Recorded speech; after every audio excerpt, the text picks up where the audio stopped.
Caro presidente desta sessão, senador Waldir Raupp, quase conterrâneo meu, catarinense de nascimento e rondoniense por opção, como milhares de gaúchos, e hoje tivemos na Câmara dos Deputados a comemoração do meio século de movimento tradicionalista gaúcho, MTG, e ali foi evocada a tradição, a história, os costumes, a cultura forte, a nossa gastronomia, mas, sobretudo, a força que tem o gaúcho para a chamada diáspora de bombachas, o Brasil de bombachas, onde você vai, em qualquer canto, tem um CTG instalado, espalhando a capacidade que tem os gaúchos, do seu empreendedorismo, da sua tenacidade, da sua coragem, mas, sobretudo, a convivência fraterna que se estabelece em qualquer rincão do nosso imenso Brasil,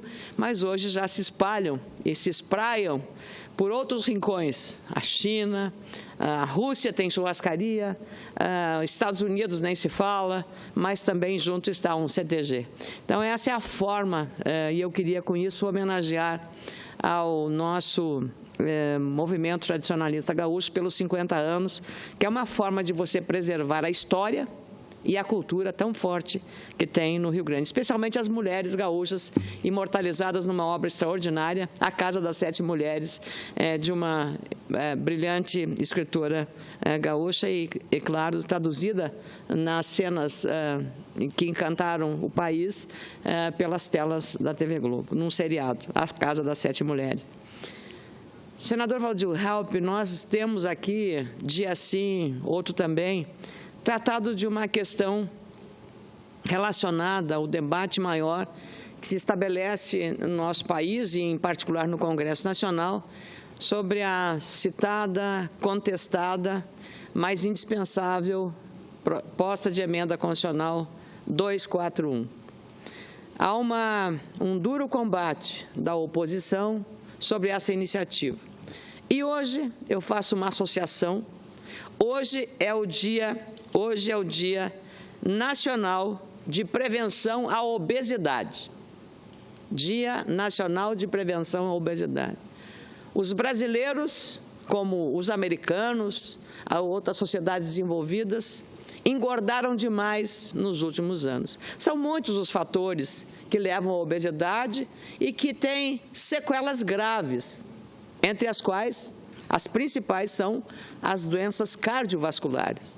Então, a obesidade, em alguns casos mórbida, que está exigindo, porque aumentou muito, as cirurgias bariátricas, a famosa redução do estômago, ou outras nessa direção, incluindo gente muito jovem e com riscos sérios nesse processo. E essa obesidade, como eu disse, mórbida em alguns casos, ela tem sempre sequelas de mobilidade da pessoa, de dificuldade e de impacto sobre outras doenças, inclusive o câncer. A Organização Mundial da Saúde, até 2025, diz que o número de crianças com sobrepeso e obesidade pode chegar a 75 milhões. Em 2025, 2,3 bilhões de adultos estarão com sobrepeso e mais de 700 milhões de adultos no mundo obesos. Aqui no Brasil, mais de 50% da população está hoje acima do peso. Mais da metade dos brasileiros está acima do peso. O IBGE identificou uma tendência de crescimento da obesidade no levantamento oficial feito em 2008 e 2009. Isso porque o nosso censo está atrasado e deveria ter sido feito em 2011, mas não foi feito. Então, por que eu trago o problema?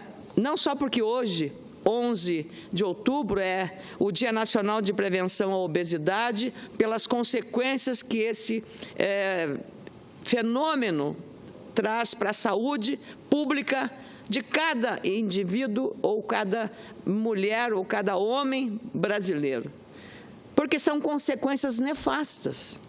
E por isso que eu trago esse caso da obesidade nas pessoas a comparar a obesidade do Estado brasileiro. E é muito própria esta comparação da obesidade entre as pessoas, com sequelas trágicas, com a obesidade do Estado brasileiro.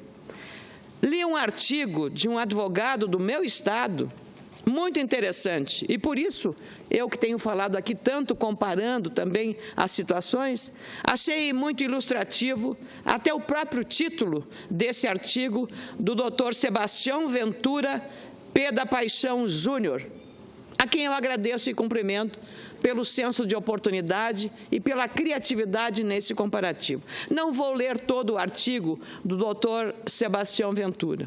Vou ler apenas a primeira parte. Começa pelo título muito e expressivamente sugestivo: Obesidade estatal, contribuinte anoréxico. Veja só, obesidade estatal, contribuinte anoréxico. Anorexia é a doença daquele emagrecimento também doentio de muitas pessoas, por várias causas. No caso, a anorexia do cidadão brasileiro como contribuinte é pela excessiva carga de impostos que paga hoje, do imposto de renda aos demais impostos. E está muito sugestivo esse título, que a obesidade estatal tem um cidadão contribuinte anoréxico. O Brasil está doente, escreveu o Dr. Sebastião Ventura. A situação é grave. O caso exige cuidados e medidas urgentes. Após anos de descuidos permanentes, bebendo de tudo e comendo demais, o peso do Estado se tornou insuportável. Os joelhos latejam, os tornozelos envergam, os braços caem, o andar paralisa, a cabeça perde a razão. Continua ele. Diante da decadência orgânica de um corpo combalido, a desesperança e a descrença tomam conta de um povo cansado de ser enganado. Quando se pensa que há um suspiro de melhora, o ouvido apenas apanha mais um gemido de dor. O problema, continua Sebastião Ventura da Paixão Júnior, é que os analgésicos terminaram e não adianta ir à farmácia, pois o dinheiro também acabou. O beco é sem saída.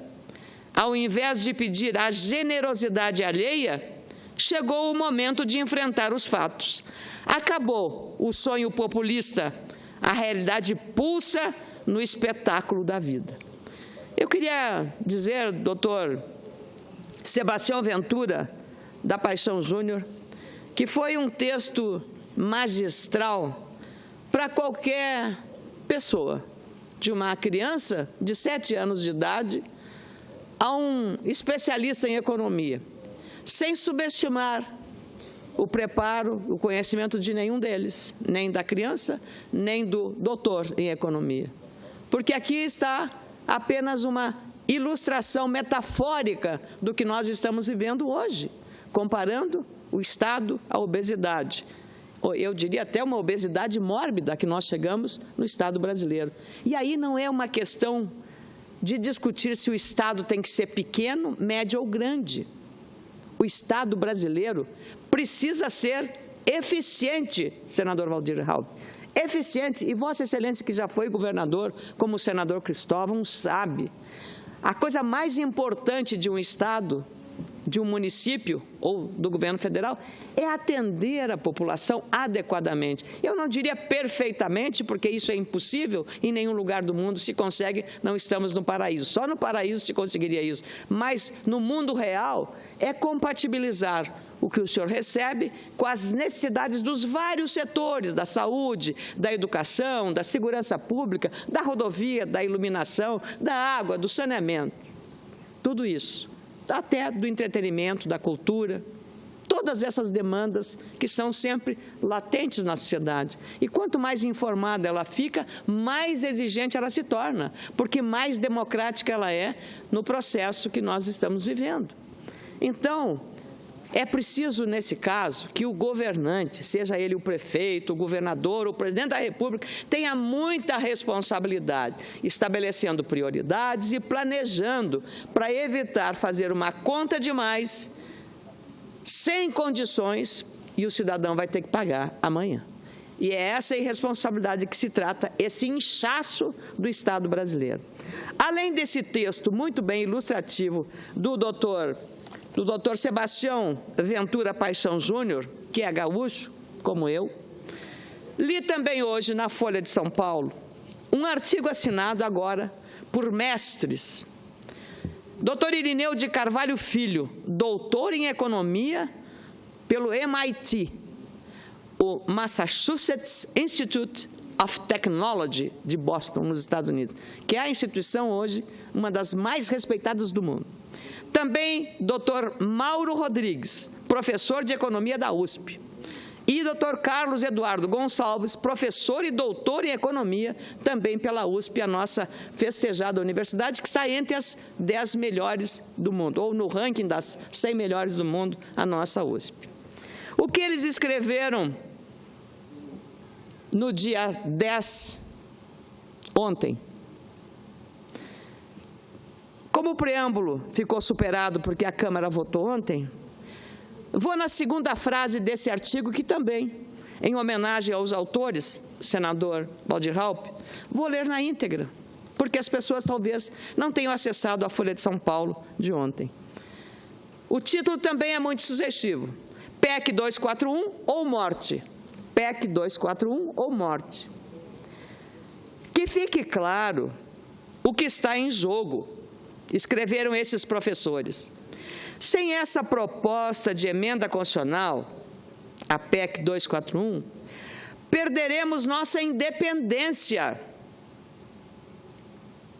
Olha que frase. Sem essa proposta, perderemos nossa independência.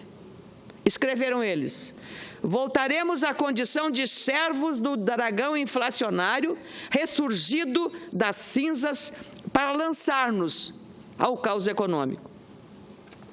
E prosseguem: o que nossos estamentos insistiram em ignorar por muito tempo é que, em economia, infelizmente, não há mágicas. Há restrições orçamentárias que precisam sim ser respeitadas. Quando uma família gasta mais do que tem, por exemplo, endivida-se para cobrir a diferença.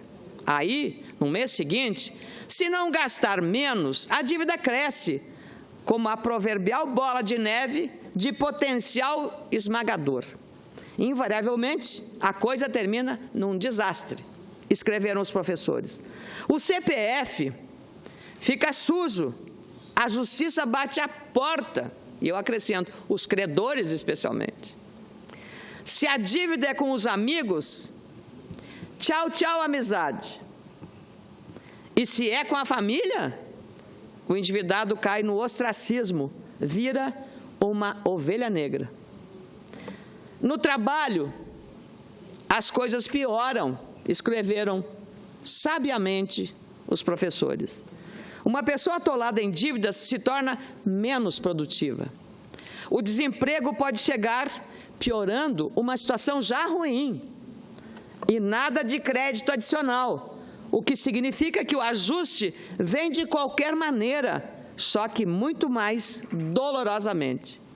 Os governos têm uma opção extra: emitir moeda para abater parte da dívida. Mas há um custo sinistro. A sociedade se torna serva da inflação. Velha conhecida nossa, a inflação tupiniquim foi domada só quando tampamos a panela do déficit público, há cerca de 20 anos. No caso, com o aumento incessante da carga tributária e ao uso de receitas extraordinárias não recorrentes, escrevem os professores. E continuam. Foi como uma família em que o casal arruma 2 empregos e, ao mesmo tempo, recebe da tia falecida uma herança que chega na hora certa. A conta passou a fechar sem corte de gasto. A conta passou a fechar sem corte de gastos. Mas esse alívio é temporário. Se os gastos continuam crescendo, o que fazer? 3 empregos é algo inviável e a tia rica só morre uma vez. A carga tributária no Brasil parou de crescer já faz algum tempo. começou a cair recentemente por causa da recessão. Mas do outro lado da balança, ou do balanço, os gastos cresceram como sempre, se não existisse o amanhã. Num primeiro momento, o descompasso foi absorvido com a elevação da dívida. Porém, como no exemplo da família endividada, a dívida, sem estancarmos os gastos, só pode terminar em bola de neve, concluem nesse texto didático desses professores da USP e um do MIT. Escrevendo agora, em outubro de 2011, estamos certos. Não há mais coelhos para tirar da cartola. Dificilmente a sociedade aceitará mais impostos enfiados pela goela. E os financiadores já vão ficando desconfiados com o tamanho da conta. Que o leitor não se iluda e que o telespectador que está nos acompanhando agora, essa parte do texto é minha. O ajuste, escreveram os professores, vai acontecer de qualquer modo, resta-nos escolher como. A PEC 241 sugere uma saída suave, limita o crescimento dos gastos totais pela inflação do ano anterior e garante, assim, uma redução gradual do enorme endividamento. Fará isso respeitando limites mínimos constitucionais de gastos com saúde e educação. E vou repetir, porque aí está a narrativa daqueles que combatem a PEC 241 ao inverso.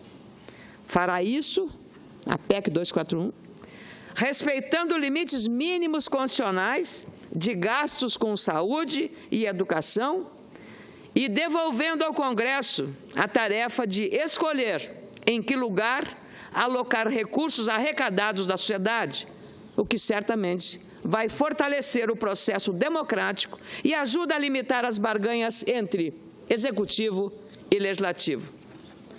Os professores continuam dizendo o seguinte: há duas opções à PEC 241. O calote explícito da dívida que nos levaria ao caos econômico, ou o uso do recurso inflacionário que nos levaria exatamente ao mesmo lugar. O país chegou à encruzilhada. Ou fazemos o ajuste fiscal, ou descemos ao desagradável reino de Hades, sem poeta para nos guiar. Queria agradecer aos professores Carlos Eduardo Gonçalves, que é professor e doutor de Economia da USP, doutor Mauro Rodrigues, professor também de Economia da USP, e ao doutor Irineu de Carvalho Filho, doutor em Economia pelo MIT dos Estados Unidos, de Boston, que é uma instituição respeitadíssima. Eles conseguiram traduzir com uma linguagem que junta o conhecimento acadêmico que tem em profundidade a uma linguagem coloquial que faz qualquer cidadão de qualquer idade entender do que se está tratando ou querendo quando foi proposta a PEC, Proposta de Emenda Constitucional 241. É simplesmente isso. Porque no nosso caso, não é, senador? Não se trata de ter um Estado inchado como está, obeso como está, e nisso que foi caracterizado pelo advogado gaúcho Sebastião Ventura Paixão Júnior, a obesidade é estatal e o contribuinte está anoréxico. Queria, por fim, senador, porque hoje é véspera de 12 de outubro, amanhã feriado, quarta-feira, amanhã é o dia dedicado, e por isso feriado, a Nossa Senhora Aparecida, a padroeira do Brasil. Para os católicos e para as pessoas que são fiéis a Nossa Senhora Aparecida, então, uma hora de celebração, reflexão e também daquilo que nós precisamos muito, generosidade, de compreensão, de tolerância. E também amanhã, e aí falo como presidente da Comissão de Agricultura e Reforma Agrária do Senado Federal, amanhã, 12 de outubro, é dedicado ao Dia do Agrônomo. E para estados como Rondônia, do senador Raupp, ou do senador Medeiros, do Mato Grosso, os agrônomos são profissionais indispensáveis nos nossos estados, eu do Rio Grande do Sul também, é muito importante. Por fim, amanhã também é o Dia das Nossas Crianças, 12 de outubro. Então, por essas 3 datas tão importantes, cada uma na sua respectiva área, nós desejamos um bom feriado a todos. Muito obrigada, senador Raupp. Obrigado, senador Medeiros.